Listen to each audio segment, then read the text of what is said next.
first 2 minutes a little sluggish. Called timeout, kind of refocused the guys a little bit. I thought we shared the ball. You know, it's a lot easier when the ball's going in the basket. Defensively, I thought we were outstanding for about 25 of the 40 minutes, maybe 30 of the 40 minutes. So it was a really good team effort. I think everybody contributed. We played a lot of guys today. Coming out of exams, we knew we were going to play a feisty team. But to the players' credit, I thought we were ready to play today, and it was a really good team win for us. Is that difficult to do coming off exam week, getting the kids play at that level? So It is, but you know, again, this team continues to surprise me with respect to their preparation. I'm really proud of how hard our guys are preparing. It was a rough week. It was a rough week academically. We gave them Sunday, Monday off. Tuesday we went about an hour and 15. Wednesday another hour and a half. Then Thursday we tried to pick it up a little bit, but that was probably our worst day. And then yesterday we had another hour of practice. So during the exam weeks, it's, you know, you gotta make sure you do a good job, make sure your players are in a good space academically. Ed, the 31-0 run in the first half, did you realize that it was 31 straight? No, I didn't. I'm coaching the team, trying to get us to be the best we can be on every possession, especially defensively. We want to make sure they always have a shot that's contested. If there was a negative today, we gave up 20 offensive rebounds, so we're going to have to address that over the next couple of days. Can you remember, maybe the last time you were part of something like that where it was so one-sided over a stretch? I'm going back to, I think it was the quarterfinal game against St. John's 2 years ago. There was a big run in that game. I think we got down. And then in the first half, it was a really big run, maybe 24, 25 point swing. I don't know, but I think that was the last time I actually felt like that. Hey, can you talk about Alpha? It looked like he was the most confident out there maybe this season. I thought he played well, but he's been practicing better, trying to get him into the rhythm, getting the flow. And again, we're playing a lot of guys right now. We're playing a lot of guys, so it's a credit to the depth and those guys being prepared to come out. But I thought this was his best performance since the start of the season. Do games like this allow you to maybe go deeper in the bench, knowing that, to go normally, traditionally you play like 7 guys. Well, since we've been in, we probably played 6.5, to be honest with you. We've had to build that depth, and it takes time based on guys transferring and whether you have suspensions or whatever. But it's a credit to the staff and what they've been able to do. I'm really proud of our staff and how they help prepare the team. But anytime you can have an opportunity to play your whole roster, that means you're doing a lot of good things. Is it going to be tough to shorten the bench when you get to Big East play? I don't know. In that situation there's not a lot of room for error. So especially on the defensive end, we're going to hold them accountable defensively. Offensively, I'd rather have a shot than a turnover, but that's remained to be seen. You got to play the best guys out there that are tough together and really dialed in. It looked like they played like a little 1-3-1 Mm-hmm. against UTA. Have you seen a lot of that this year? Seen it a couple of times. We were prepared for it. I thought we did a good job against it.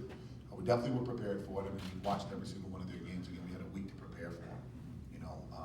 And with exam week, we've been on a road recruiting, so the whole staff watched every game they've played. You have a chance to win a 9 straight at home, close out this homestand with a 6 straight win. Can you just speak to the way your guys have protected the home court so far? It's something we talk about the minute they're recruited, and that's something that probably Khalif could, expound on. It's you have to win your home games. It's so important. I want to appreciate the crowd for coming out in the tough weather and in the holiday season, especially at noon Saturday.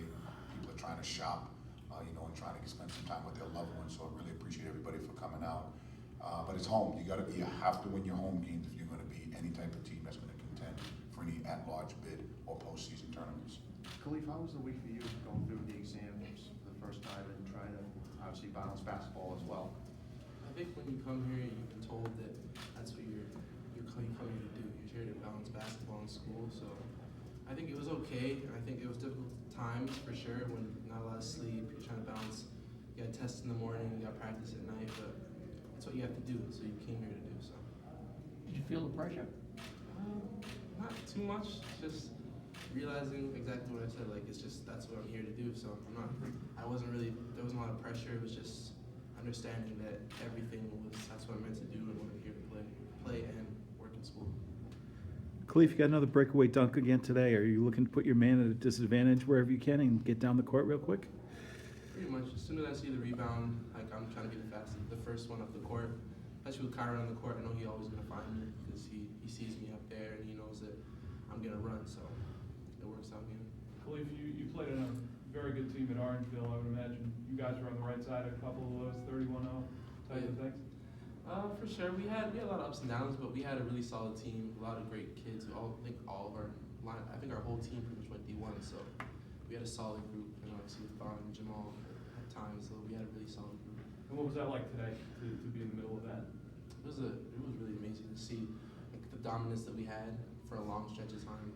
It was really cool in terms of seeing how we could cohesively work as a unit and see like everyone coming off the bench had a mindset that we're gonna keep this up and we're gonna keep working at it and blowing up this lead. So it was a really good mindset. And how beneficial is this now until they come back to school? Like just basketball all the time now, just no school to really worry about. But a lot of teams get better at this point in time, especially after the holiday, because it's all basketball. So you go probably 2 a days. You have a lot of film sessions. This is where most teams develop that identity, as far as improvement. So it's a great time for us. We're out of school till, mid-January. We'll miss our students for our home games, but at the same time, it gives us a chance to bond together. We're going to be on the road after this Tuesday's game for 3 straight road games. So it's going to be an opportunity for us to really grow and get to know each other really well. Your thoughts on Maine coming in? Haven't watched too much of them. Obviously Bobby Walsh, I'm very, very close with. I haven't watched 1 ounce of film on them. I'll start tonight, and we'll have watch film tomorrow as a staff and then as a team. Right now, I'm just worried about us, clean up what we have to do to continue to improve, and look forward to really scouting Maine and try to get lucky and win another home game. You've done a good job of that in your career, obviously, just taking 1 game at a time. How have you gotten this group to buy in and do that as well? I think you are what you preach every single day.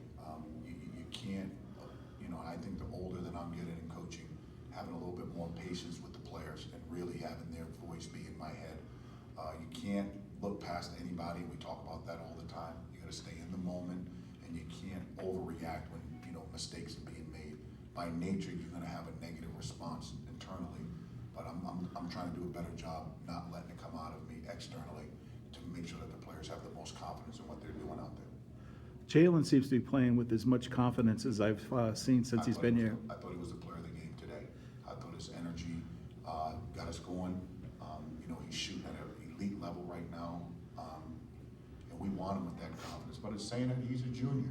He should be playing that way. You expect all your juniors and seniors to be playing at a high level from start to finish, especially when they play the amount of minutes that he, Rodney, and Kyron have played. So it doesn't surprise me, but at the same time, I'm happy for him that he's having a success because he's putting it in every single day. When you see him getting to the line early, attacking early in the paint, how good a sign is that? It's a great sign. It's a great sign. I think what a lot of people are missing with this Providence College team, and I'm so happy to hear that this whole Chris and Ben thing, it'll start back up once the Big East season starts. But Kyron was like that last year. Kyron is really improved because he's given a little bit more of a bigger role. But at the same time, in some of our biggest games last year, whether it was at Butler, at Villanova, at Georgetown, Kyron was right in the middle of all that activity.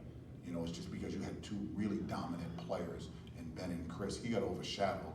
But when you do all your homework on our great wins last year, Kyron was right in the middle of every single one. So I'm really proud of him. We thought he would be one of the most improved players in the league. He's already one of the most improved players in the country.